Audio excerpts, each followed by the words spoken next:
नमस्कार। प्रारब्ध पर आप सभी का स्वागत। मैं अवनीश। चैनल आपने सब्सक्राइब किया है, वीडियोस को आप लाइक करते हैं, शेयर करते हैं, बहुत बहुत धन्यवाद। बेल आइकन जरूर दबाइए ताकि किसी भी अपलोड की सूचना सीधे आपको मिले। आज बात करेंगे बंगाल पर, और बंगाल पर बात करने के लिए धीरेन्द्र पुंडीर सर से बेहतर और कोई अतिथि नहीं हो सकता, इसलिए आइए स्वागत कर लेते हैं धीरेन्द्र सर का। धीरेन्द्र सर, बहुत बहुत स्वागत। नमस्कार सर। नमस्कार। सर, सिंडिकेट ध्वस्त करेंगे बंगाल में किसी को भी भगवा पटका नहीं पहनने देंगे, जो कि वहां की परंपरा रही है कि जैसे ही सत्ता बदलती है वैसे ही अलग अलग तरीकों से लोग नई पार्टी जिसकी सत्ता रहती है उससे जुड़ जाते हैं। राज्यसभा के 3 सांसदों ने तृणमूल के उन्होंने इस्तीफा दिया। सुष्मिता देव, सुखेंद्र देवराय, शेखर राय और प्रकाश बराई, इन तीनों ने इस्तीफा दिया। बाकी सांसदों ने एक दूसरी पार्टी ज्वाइन कर ली और विधानसभा में एक अलग गुट ही बन गया। वो असली टीएमसी का दावा कर रहे हैं, लेकिन भारतीय जनता पार्टी ने दरवाजे अपने खोले नहीं थे। इन 3 नेताओं को उन्होंने ज्वाइन कराया। न सिर्फ ज्वाइन कराया, बल्कि जो राज्यसभा का बाईपोल इनके इस्तीफे की वजह से खाली हुआ था, उसके लिए उम्मीदवार भी घोषित कर दिया। और अब माना जा रहा है कि ये जीत तो जाएंगे ही, क्योंकि संख्या बल विधानसभा में पर्याप्त है। ऐसे में 117 की संख्या राज्यसभा में हो जाएगी अकेले, जो कि राजीव गांधी के समय के बाद पहली बार होगा कि कोई एक सिंगल पार्टी 117 का नंबर राज्यसभा में लेके बैठे। भारतीय जनता पार्टी की तैयारी दिल्ली में क्या है? क्या वो 2/3 मेजोरिटी की तरफ बढ़ रहे हैं? जिस तरीके से एनडीए में सबका स्वागत, भाजपा के दरवाजे बिल्कुल सिलेक्टेड। भट्टाचार्य ने खुद कल ऐलान किया जब इनकी उम्मीदवारी, तो उन्होंने कहा कि ये अपवाद है, इसे सामान्य नहीं माना जाना चाहिए, सबके लिए दरवाजे नहीं खुले रहे। ये भाजपा की कौन सी स्ट्रेटजी है? और केंद्र में अगर 2/3 बहुमत के लिए जा रहे हैं तो इसका राज्य के ऊपर क्या असर पड़ेगा, बंगाल में खासतौर पर? सर, दरअसल धन्यवाद आपका और तमाम दर्शकों का। प्रारब्ध के मैं बहुत दिनों बाद हम लोग बैठ रहे हैं, चूंकि एक नए ऑफिस की आपको बहुत बहुत बधाई। बहुत ही सुंदर ऑफिस। तो हम लोग, और चूंकि बहुत दिन से मैं देख रहा था कि अवनीश जी डेली नहीं कर पा रहे हैं, तो उसके लिए भी, चूंकि मैं भी सुनता हूं दर्शकों, आपसे ज्यादा शिद्दत से उनको मैं भी सुनता हूं, तो इसीलिए मुझे लगता है कि अब अवनीश लगातार दोबारा करेंगे, समस्याओं से थोड़ा सा निजात पाए हैं। तो प्रारब्ध के तमाम लोगों को मैं ये बात बड़ा लग रही होगी, क्योंकि हम लोगों ने लगातार बातचीत की, बंगाल पर बातचीत की, बंगाल में बातचीत की, स्टूडियो में बातचीत की, और सब जगह बीजेपी एक बदली हुई पार्टी दिखेगी, बीजेपी एक बदलाव करेगी, ये बात लगातार थी।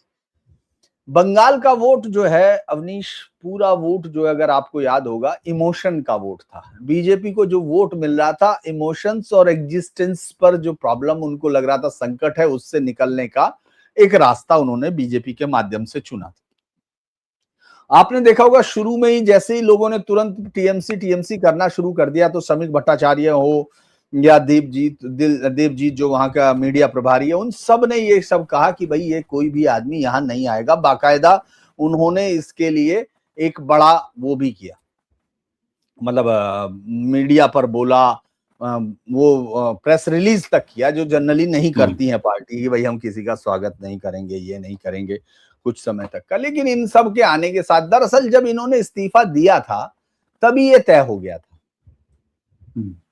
कि ये इस्तीफा इसीलिए दिया गया था, चूंकि ये, लेकिन जैसे सुखेंदु शेखर राय है, उनके बारे में बहुत ज्यादा, मतलब ठीक है, वो बहुत वैसे नेता नहीं रहे हैं कि बहुत आक्रामक रहे हों, बहुत शांत रहे हैं, मतलब, लेकिन टीएमसी के तो हर नेता का कुछ ना कुछ खेल तो था ही, क्योंकि सबसे बड़ी बात तो है कि वो उस शासन के साथ शामिल थे जो वहां सनातन को क्रश कर रहे थे। पूरे आराम से वो सड़कों पे सब होते हुए देख रहे थे। आरजी कर में, हालांकि उन्होंने कल कहा कि साहब मेरा आरजी कर से ही मेरा मोह भंग हो गया था, फला हो गया था, चिला हो गया था, लेकिन ठीक है, उनके पिता भी उससे, नवीन शेखर जो है, मतलब ये लोग सब आप देखेंगे ये सब जमींदारों की परंपरा के लोग हैं ज्यादातर। मतलब ममता बनर्जी जैसे कुछ लोगों को छोड़ दीजिए जिन्होंने जमीन से सफर शुरू किया। बंगाल में मैंने देखा ये बात बहुत मायने रखती है।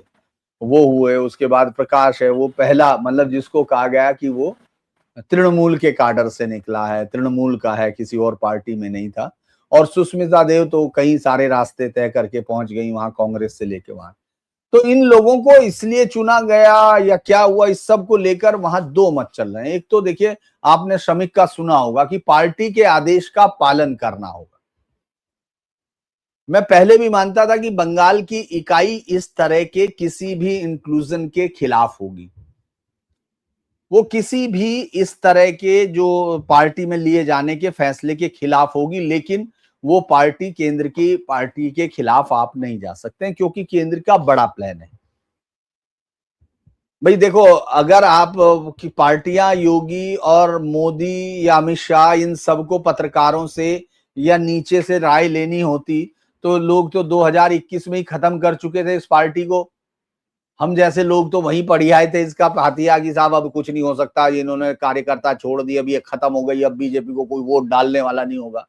लेकिन वो दोनों तो जानते थे पार्टी कैसे चलती है, पार्टी को कैसे चलाना है, और वहां की जनता भी जानती थी कि भाई हमारा विकल्प यही है। तो लिहाजा पार्टी और स्टेट यूनिट के बीच एक समझौता है, जो एक समझौता होता है पार्टी के अंदर कि भाई हम क्या कर सकते हैं। तो आप देखेंगे इसको दो तरह से समझ रहे हैं। जो बहुत से इमोशनल है वो आप उनकी साइट्स पे जाएंगे, वो कह रहे हैं कि वॉशिंग मशीन से लॉन्ड्रिंग शुरू हो गई। वो तो हम लोग, मैं ही बोलता हूं कि बीजेपी से बड़ी वॉशिंग मशीन तो किसी के पास है नहीं। इतना रिफाइन करके निकालती है, इतना चमक देती है बिल्कुल कि फिर वो बेचारा कहीं दिखता ही नहीं है। तो उसी तरह से उनको निकाल के साफ करके डाल देगी। बीजेपी को जो करना है, कपड़ों की संख्या गिनी जाती है तो वो कपड़ों की संख्या गिन देगी। देखिए, पार्टियां जो हैं सर गिने जाते हैं, सर के अंदर क्या है ये नहीं गिना जाता। तो लिहाजा राज्यसभा जो आपने कहा, उनको जरूरत है। उनको मतलब जब पहली हार जो है मोदी की जो हम लोगों ने देखी, मतलब इस सरकार की, मतलब मोदी सरकार है, वो देखा आपने जो डिलिमिटेशन महिला विधेयक था, महिला का जो आरक्षण विधेयक था, उसके बाद से ही बीजेपी, अच्छा बीजेपी में ये दोनों ना माफ करते हैं ना भूलते हैं। अगर 2024 में आपने इनका मजाक बनाना शुरू किया ये तो आप देखो एक एक करके उन्होंने हर राज्य में जीत हासिल की, शानदार तरीके से जीत हासिल की, और बाकायदा लड़के सड़क पे अड़ के जीत हासिल की। अब जैसे ही वो हारे तो मोदी अपने किसी काम में 2002 से तो 2001 से तो हम लोग जानते हैं, मैंने तो इलेक्शंस कवर किए हैं, तो मैं जानता हूं कि वो जो एक बार अपना आइडिया, तो जब तक अभी तक तो वो जीत रहे, तो हम नहीं जानते जब वो हारेंगे तो कैसा होगा, हमको नहीं मालूम। वो अविजीती विदाई लेंगे या नहीं लेंगे, डॉन ब्रैडमैन की तरह से कहीं 4 रन से ना चूक जाए, वरना 100 का ही एवरेज आ जाए, है ना। तो ये नहीं मालूम है। तो वो 4 रन आप 2024 भी गिन सकते हो अवनीश, उसके बाद से तो लगातार जीत ही रहे। भाई बंगाल किसने सोचा था? तो इसीलिए मुझे लगता है कि बीजेपी ने ये जो इंक्लूजन, जो इन लोगों को लाए हैं, वो केंद्र के लिए, और मजबूरी ये है कि उनको जो ढांचा है वो खत्म करना है टीएमसी का। टीएमसी का ढांचा और कुछ नहीं है अवनीश, अगर हम गौर से देखते हैं तो टीएमसी का ढांचा एक माफिया ऑर्गेनाइजेशन का, बिल्कुल माफिया और जिहाद को मिक्स करके जो कलर निकलेगा वो कलर टीएमसी है। तो लिहाजा अगर उनको अपने इस सिस्टम को आगे तक ले जाना है, और बीजेपी अभी ग्राउंड पर उस तरह से मजबूत नहीं है। मैंने आपको बताया बीजेपी को लोग लाते हैं, बीजेपी खुद आती नहीं है। बीजेपी को लोग लाए हैं। याद होगा आप और हम थे, उन लोगों को डरा के उनके घरों में, आपने देखा ना कि वो कह रहा था कि भाई कल खीर खाना, रसगुल्ला, बाहर निकलोगे तो मारेंगे। सब जगह महुआ मोइत्रा कह रही थी कि जो टीएमसी को वोट नहीं देगा उसको बंगाल में रहने का हक नहीं है। कोई डीजे बजा रहा था, कोई कुछ कर रहा था, 4 तारीख के बाद डीजे बजाएंगे। वो डीजे बजाने वाला अब वो आवाज नहीं देने जा रहा कोर्ट में, आपको मालूम है। बार बार कोर्ट उसको बुला रही, विधाननगर कल भी उसको 19 जुलाई का टाइम दिया, 17 गया 19 का, कि भाई आगे अपनी आवाज तो दे दे। पहले तो डीजे बजा रहा था, अभी कुछ और बजा ले, कम से कम अपनी आवाज तो सुना दे। हम डीजे नहीं सुन रहे, अपनी आवाज नहीं सुना रहा। वो आप सोचो, अदालत को आवाज ही नहीं सुना रहा, क्योंकि वॉइस सैंपल लेना है ना। तो ऐसे में मुझे लगता है कि ये जो पार्टी है ये बहुत बड़ा फैसला ले रही है कि उनके आधारों को ही खत्म कर देंगे। वैसे एक मजाक ये भी है कि हमने सब उन जैसे ही हो गए तो वो क्या कहेंगे, हम तुमसे अलग हैं। लेकिन फिर भी राजनीति ऐसे नहीं होती, राजनीति संख्या बल पर भी होती है, राजनीति में बहुत सारे समझौते होते हैं। बीजेपी अब केंद्र की राजनीति कर रही है।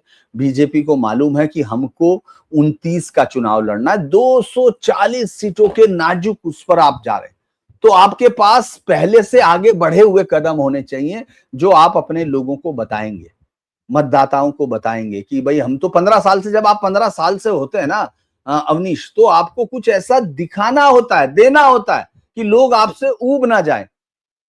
तो लोकसभा और राज्यसभा में या संसद में ऐसे कुछ बिल जरूर आएंगे जिनमें बीजेपी को 2/3 बहुमत की जरूरत है। तो बीजेपी उससे पहले ही लोक निंदा, परनिंदा, इन सब से अलग होके, और लोग भूल जाते हैं, मैं आपको फिर कह रहा हूं, लोग भूल जाते हैं, लोगों को ये याद नहीं रहता कि पीवी नरसिम्हा राव की सरकार बैंक के माध्यम से घूस दे के चली थी। तो अभी थोड़ी याद है उनको, आप मुझे बताओ, अभी आपको याद है उसका, या क्या लेना देना आपको उसकी याद का भी है तो आपने किताब में खोल के पीछे से पढ़ेंगे कि हाँ इसने ऐसे समर्थन लिया था। लेकिन जो लोग वहां जी रहे थे उन फैसलों को तो नरसिम्हा राव नहीं किया ना। आप सोचिए कि जो प्लेसेस ऑफ वर्शिप एक्ट कैसे आ गया, कैसे आया, उन्हीं लोगों ने लाना। वक्फ के बोर्ड को इतनी ताकत दे दी गई कि वो जिसको कह दे कि ये हमारी वक्फ संपत्ति, वो खुद भागे कि साहब नहीं नहीं ये हमारी नहीं, ये उसी के ऊपर जिम्मेदारी की तू साबित कर। ये तो ऐसे ही आ गया जैसे मैं आके कह दूं कि मैं आपके शहर में आ जाऊं, गोरखपुर में, कह दूं ये कोठी तो हमारी है साहब। अभी आप पे जिम्मेदारी आ गई कि आप नाचते घूमो, अविनीश जी घूम रहे, कहने साहब नहीं हमारी नहीं, कह रहे भाई हमने कहा तू साबित कर। अब आप मेरा सिजरा ढूंढते फिर रहे, इनके पिताजी, इनके बड़े पिताजी, इनके वो तो ये वहां रहा करते थे साहब, ये कोई लॉजिक है? इस तरह के लॉ आपने दिए, और वो तो बच गई, वो जो बाद में सरकार सोनिया की आई, वरना तो आपने देखा होगा उन्होंने तो हिंदुओं पर हर दंगे का बिल ही हिंदुओं पे फट जाता। तो इसीलिए संख्याओं की जरूरत होती है, बाद में इतिहास में आप पन्नों में किसी एक लाइन में सिमट जाते हैं। जो फैसले आप ले लेते हैं वो परसिस्ट करते हैं, उनको भुगतना होता है आने वाली जनरेशंस को। इसीलिए कई बार क्या होता है, लोकोपवाद भी आपको अपने ऊपर झेलना पड़ता है, लेकिन आम जनता और आने वाली जनरेशंस के लिए आपको लड़ना होता है। तब आज आप पृथ्वीराज चौहान को जब ये कहते हैं, जब आपने सुना होगा, ये अलग है इतिहास क्या है, लेकिन लोगों की जो कहावत है, आप भी कई बार झल्ला के कहते होंगे, इससे अच्छा होता कि वो गोरी को मार ही देता। ये आप कहते हैं ना, क्यों? क्योंकि आप उनके गलत फैसले, उनकी दया, उनकी ईमानदारी और उनकी कीमतें चुका रहे होते हैं। तो मुझे लगता है कि मोदी और शाह इस चक्कर में नहीं पड़ते कि आने वाली पीढ़ी को कुछ उधार दे के जाना है। वो कहते हैं हमको कहिए जो कहना है, लेकिन आने वाली पीढ़ी हमको याद रखे कि हमने जो फैसले लिए थे वो उनके हक में थे। जी बिल्कुल सर, और आपने एक बात कही कि लोग भूल जाते हैं, लेकिन एक चीज और भी देखते हैं, आखिर शुभेंदु अधिकारी किस बैकग्राउंड से आते हैं, हेमंता बिश्वा शर्मा किस बैकग्राउंड से आते हैं, और यहाँ तक कि महबूबा मुफ्ती के साथ जब सरकार कश्मीर बनाई भारतीय जनता पार्टी, उस समय भी क्या क्या हुआ, लेकिन फिल्मों के माध्यम से ये पता चला कि साहब वो सरकार इसलिए बनाई गई थी ताकि आपके जो सरकारी फाइलें हैं वहां तक आप पहुंचे। आपको अगर बड़े फैसले लेते हैं, जैसे आपने कहा, क्या जिस बंगाल की जनता ने शुभेंदु अधिकारी के टीएमसी बैकग्राउंड के बाद भी उन्हें स्वीकारा, बंगाल का नायक बनाया, जिस असम की जनता ने हेमंता बिश्वा शर्मा को न सिर्फ स्वीकारा भारतीय जनता पार्टी के बैनर तले, झंडे तले, बल्कि उनको नायक बनाया, तो ये एक नई परंपरा राजनीति की है जिसे भाजपा कम से कम अपने जो वोटर जो उसे मतदान करके राज्यों में सरकार बना रहे हैं उनको ये समझाने में सफल हो चुकी है। और यही वजह है 3-3 का जाना पार्टी ने भी स्वीकार कर लिया और वहां की जनता ने भी। और बंगाल लंबे वक्त के लिए कोई फैसला लेती है, सत्ता देती है, तो क्या ये कि ये नई तरह की अंडरस्टैंडिंग भारतीय जनता पार्टी और उसके समर्थक वर्ग के बीच में आपको बनती हुई नजर आ रही है? बाकी वॉशिंग मशीन है, ये है, वो तो सब कहें, वो भी कह रहे हैं जिन्होंने जीवन में 5-8 पार्टियां घूम के इधर उधर सफर तय किया है। तो क्या एक नया पॉलिटिकल डायनामिक्स अपने वोटर और खुद के बीच में पैदा कर चुकी है भाजपा? देखिए, अगर इमोशनल वोटर को छोड़ दें तो जैसे हम लोगों के व्यूअर्स हैं, तो आप देखेंगे जब भी कभी कड़ी वो बोलना चाहते हैं तो वो नीचे लिखते हैं कि ये पार्टी की जरूरत है, देश की जरूरत है, ये सब चीजें हैं। तो ये कौन लोग हैं? ये बीजेपी के वोटर ही है ना भाई। ये सब लोग कौन है जो ये कह रहे हैं कि नहीं? अभी मैंने जैसे सुबह किया था या कल शायद किया था रात में, तो उसने एक ने लिखा बहुत अच्छा कि ये जो पत्रकार हैं अगर इनकी राय पे चलते ना, वो मोदी योगी सड़क पे शाह योगी जो है चने बेच रहे होते। ये बहुत समझदार समझते हैं अपने आप को, तू अपना आपको बड़ा समझदार समझता है। तो वो अपने आप को उस पौंड में ढाल लेते। दरअसल जैसे पानी होता है ऐसे ही पार्टियों के समर्थक होते हैं। जिस बर्तन में आप डालते हो उसी बर्तन जैसा पानी का आकार हो जाता है। उसी तरह से पार्टियों के समर्थक जो होते हैं, पार्टियों के वोटर होते हैं, वो पार्टियों की नीतियों के अंदर घुस के उसी को जस्टिफाई करने लगते हैं। जो पत्रकार है वो तो इस समय का सच कह रहा है ना, वो हो सकता है अपनी समझ से कह रहा हो, लेकिन मोदी और शाह को पढ़ना मौजूदा समय की पत्रकारिता की सबसे बड़ी समस्या है। बाकी को छोड़ दीजिए पॉलिटिक्स क्या करते हैं, लेकिन हम लोग चूंकि एज ए पत्रकार ही बात करते हैं। आप ये सोचिए कितनी बार हमने मंत्रिमंडल बदल दिए, हम ही को नहीं याद रहते। हम लोग किस किस मंत्री को क्या क्या दे चुके, किसको हटा चुके, किसको रख चुके, और वहां वो उन्होंने हो सकता है एक भी दिन बात ना हुई हो, क्योंकि कोई भी आदमी वहां धीरे से बोल देता है, कहने यार मंत्री मंत्री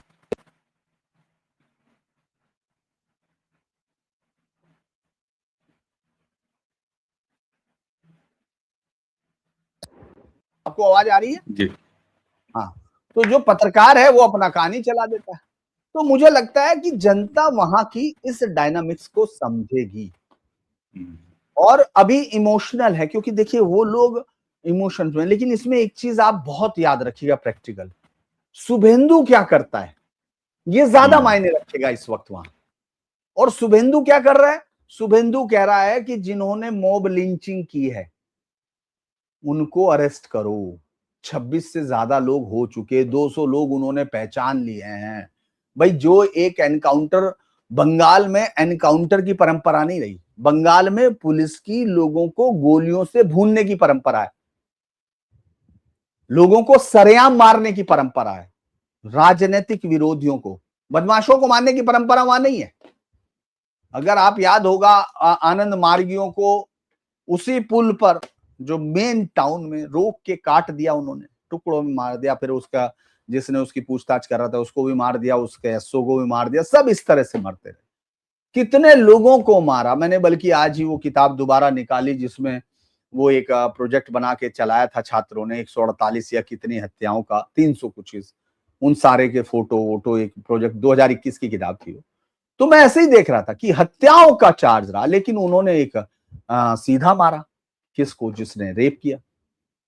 भाई वो भाग रहा था तो हमेशा भागता ही है मारने वाला। जो मरता है वो अचानक भागने लगता है। इसको फिल्में भी दिखा चुकी कि जो मरना, जिसका एनकाउंटर होता है वो अचानक भागने लगता है, अचानक वो तमंचे छीनने लगता है पुलिस वालों के। उनने कभी जिंदगी में चाहे किसी का पर्स ना छीना हो, लेकिन वो साला राइफल जरूर छीनता है। तो वो राइफल छीनने लगा और उसके बाद हो गया। तो लेकिन जनता को देखो ना, वो खुश थी, उसने कहा कि ठीक है भाई। तो मैं ये कह रहा हूं वो कर क्या रहा है ये ज्यादा मायने रखेगा। वो यूसीसी ला रहा है, उसने एक बिल लाया है जो गुंडागर्दी निषेध का है, 3 गुना वसूलेंगे। आप ये देखिए कोर्ट ने कहा कि भाई बहुत सारी चीजों पर आप अभी वो नहीं चलाएंगे बुलडोजर, तो उन्होंने दूसरे नियम का फायदा लेकर चलाना शुरू कर दिया। सफाई चल रही है, वंदे मातरम गाया जा रहा है, गायें काटी नहीं जा रही हैं मदरसों में भी। तो जो शुभेंदु कर रहा है वो मायने ज्यादा रखेगा। जो केंद्र कर रहा है उनकी ताकत क्या है, उनको क्या देना है। इनमें से देखिए जो बहुत सारे लोग हैं उनको लेंगे भी नहीं, ये राज्यसभा की मजबूरी है, उन्होंने इस्तीफा दिया, उनको स्वीकार किया, वरना तो ये नई पार्टी का टूल बनाने की जरूरत नहीं होती, बड़े आराम से वो बीजेपी ज्वाइन कर लेते। भाई जो आपने नया टूल दिया है वहां उनको कि एक ऐसी सिटीजन पार्टी आप ढूंढ के लाए हैं जो मतलब बंगाल के लोग नहीं ढूंढ पा रहे थे, उस पार्टी का मुखिया खुद नहीं अपनी पार्टी ढूंढ पा रहा था, कहाँ है, मैं फेसबुक पेज रोज सुबह ढूंढता होगा, तो उसको आपने ढूंढ लिया, उसको शाह जी ने और शुभेंदु जी ने ढूंढ के कहा ये देखो आप 22 सांसदों वाली पार्टी। वो तो खुद ही डर गया कि मैं 22 सांसद ये किसके हैं। तो वो जो है इस तरह से आपने खोजा ना एक नया, उनको चाहते तो आप ले सकते थे, नहीं, क्योंकि उनके कुकृत्य ज्यादा है, इसीलिए नहीं लिया गया। आप देखिए, वरना तो वो विधायकों को कितना आसान होता, ले लेते, नहीं बहुत लिया। आराम से। उन्होंने कहा कि नहीं, आप वहां रहिए। तो जनता का जो मामला है वो है, विधायकों को नहीं लिया, अभी किसी को नहीं लिया। ठीक है, आप होंगे ठीक है, आप जाइए अपना पार्टी बनाइए। वहां विपक्ष है, यहाँ सीजेपी में चर्चा चल रही कि शायद एक आध को मंत्री बना दे, काकोली दास्तीदार वास्तीदार को, पता नहीं मुझे, अब मुझे लगता बना देंगे, पहले मुझे लग रहा था नहीं बनाएंगे। लेकिन फिर भी एक तो वो अंडे से बच गए, वहां के उन दोनों को म्यूचुअल जो एक वो जो कहते हैं ना कि दो तरह के रिश्ते होते हैं, एक तो पैरासिटिज्म होती है, मतलब कई तरह के होते हैं, लेकिन एक तो पैरासिटिज्म होती है कि आप दूसरे पे रह के सब खा रहे हो। एक सिम्बायोटिक रिलेशनशिप होती है, तुम मुझे दे रहे हो, मैं तुमको दे रहा हूं, मुझे नाइट्रोजन चाहिए तो तुम मुझे नाइट्रोजन दे दो, तुमको वो फूड से मैं बना के दे देता हूं। तो इसीलिए ये सब काम चल रहा है, इनको राज्यसभा में चाहिए, और ये बात जनता समझ रही है। बंगाल की जनता को भी मालूम है कि इनको फैसले लेने हैं। हमारा तो काम हो गया, लेकिन यूसीसी भी लाना है ना, केंद्र को भी लाना है ना, इनको भी लाना है ना, महिला वाला। तो ये बात वोटर बहुत जितनी तेजी से हम और आपको, दरअसल हमारी आपकी समझ पुरानी पड़ चुकी होती है, वो सड़ गई होती है, क्योंकि वो एक ही जगह रुकी हुई है, वो जानती नहीं है। जनता नेताओं के साथ बहती है, और बहता हुआ पानी थोड़ी सस्ता है, समर्थक तो एकदम इकट्ठे हो जाते हैं। भाई आप ये सोचिए, जब मुलायम सिंह यादव ने गोली चलाई थी, क्या उनके माई समीकरण का वोट खिसका था? क्या उनका वोट है? तो बीजेपी का वोट है, बीजेपी को वोट दिया। अभी तो ये हनीमून पीरियड चलेगा, तो इसीलिए मुझे नहीं लगता कि वहां बहुत ज्यादा, मतलब पत्रकार जरूर वहां के बहुत उद्वेलित हो गए होंगे, बहुत सारे एकदम नाराज हो गए होंगे, निराश हो गए होंगे, लिखने लगे होंगे कि पार्टी ने तो धोखा दे दिया, ये सब। लेकिन उनको मालूम नहीं है कि जनता ये सब नहीं सुनती है। जनता ने जिसको चुन लिया उसको चुन लेती है। बिल्कुल बिल्कुल सर। और एक चीज और भी है, जैसे सबकी एंट्री खोली नहीं है, कई रास्ते निकाले, त्रिपुरा वाली पार्टी, अलग गुट बनाना। यहाँ पर भी श्रमिक भट्टाचार्य ने ये कहा कि इन तीनों के ऊपर कोई ऐसे आरोप नहीं है, साफ सुथरे हैं, इसलिए हमने लिया है। साथ में एक चीज और, केवल विधायकों, एमपी और इनकी एंट्री नहीं बनती है, बल्कि बंगाल भाजपा ने इस समय जब हम ये बातचीत कर रहे हैं तब भी बंगाल में अपनी प्राथमिक सदस्यता को बंद कर रखा है। यानी प्राइमरी मेंबरशिप भी कोई कार्यकर्ता के रूप में बंगाल में इस समय बीजेपी ज्वाइन नहीं कर सकता। तो ये हकीकत है। रही बात राज्यसभा में इन तीनों के जीत की संभावना की, तो ये हकीकत है कि जो अभी समीकरण है उसके हिसाब से बीजेपी के पास 208 विधायक हैं, और बीजेपी के इन तीनों उम्मीदवारों को हराने के लिए विपक्षी उम्मीदवार को कम से कम 70 वोट चाहिए होंगे, 70। चलिए ठीक है, हालांकि 80 विधायक तृणमूल के पास हैं, लेकिन अब तृणमूल के पास 80 विधायक नहीं है, उनमें से 60 निष्कासित विधायक ऋतुव्रत बनर्जी के साथ हैं। ममता बनर्जी जो वाकई अब विपक्ष कहला रही हैं या मान रही हैं, उनके पास केवल 20 हैं। तो 20 विधायकों के दम पर इन तीनों की एंट्री राज्यसभा में जो ममता बनर्जी, अभिषेक बनर्जी का ग्रुप है, वो नहीं रोक सकता।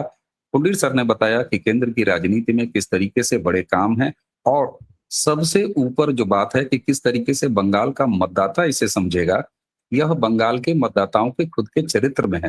कुलदीप सर, बंगाल में मतदाता ने जब भी परिवर्तन किया है तो बड़े आराम से चैन से बैठ के कांग्रेस को 25 साल देखा, लेफ्ट को 34 साल देखा, ममता बनर्जी को सबसे कम देखा तो भी 15 साल देखा। इसलिए बंगाल इस मामले में तो कम से कम मेच्योर्ड है। वो 5 साल में रोटियां नहीं पलटता, तुनक के नाराज नहीं होता। उसे पता है कि हमें एक लंबे समय तक ये सत्ता चाहिए। राज्यसभा में 117 सीटों के बाद अब आने वाले मानसून सत्र में इसका कमाल आपको भी दिखेगा, दर्शकों हमें भी दिखेगा, क्या क्या और बिल्स आते हैं। सर, आपने समय दिया व्यस्तता के बीच, इसके लिए आपको बहुत बहुत धन्यवाद। दर्शकों, इस वीडियो को समाप्त करने से पहले चैनल को आपने सब्सक्राइब अगर अब तक नहीं किया है तो कर लीजिए। वीडियोस को लाइक करते रहिए, शेयर करते रहिए, और हाँ, जिस तरीके से आप प्रारब्ध को स्नेह दे रहे हैं, न्यूज पॉइंट कुलदीप सर के चैनल को भी उसी तरह स्नेह दीजिए। तो आज की चर्चा यहीं समाप्त करेंगे। मुझे यानी अवनीश और कुलदीप सर को आज्ञा दीजिए। नमस्कार, प्रणाम, जय जय श्री जय जय श्री राम।